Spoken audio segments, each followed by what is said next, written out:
أعوذ بالله من الشيطان الرجيم. بسم الله الرحمن الرحيم. الرحمن علم القرآن خلق الإنسان علمه البيان.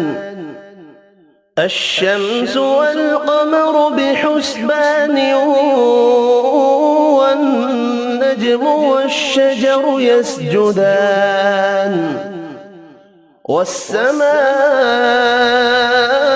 رفعها ووضع الميزان ألا تطغوا في الميزان وأقيموا الوزن بالقسط ولا تخسروا الميزان والأرض وضعها للأنام فيها فاكهة والنخل ذات الأكمام والحب ذو العصف والريحان. فبأي آلاء ربكما تكذبان؟ خلق الإنسان من صلصال كالفخار وخلق الجان من مارج من نار. فبأي آلاء ربكما تكذبان؟ رب المشرقين ورب المغربين. فبأي آلاء ربكما تكذبان؟ مرج البحرين يلتقيان بينهما برزخ لا يبغيان. فبأي آلاء ربكما تكذبان؟ يخرج منهما اللؤلؤ والمرجان. فبأي آلاء ربكما تكذبان؟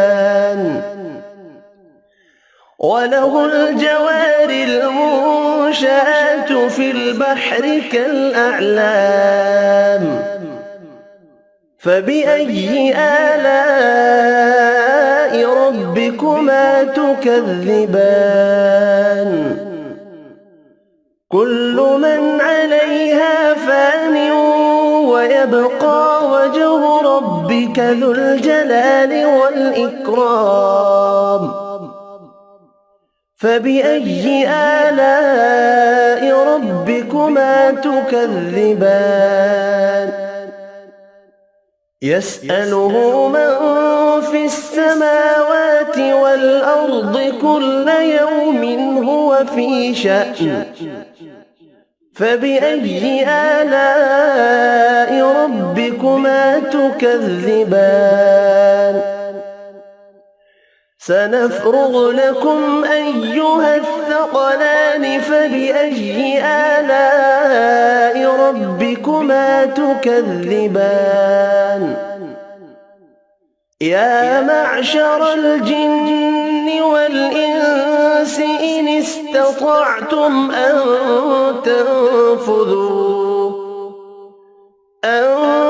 تنفذوا من أقطار السماوات والأرض فانفذوا لا تنفذون إلا بسلطان.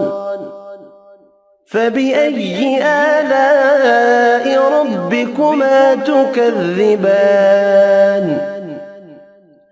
يرسل عليكما شواظ من نار ونحاس فلا تنتصران. فبأي آلاء ربكما تكذبان؟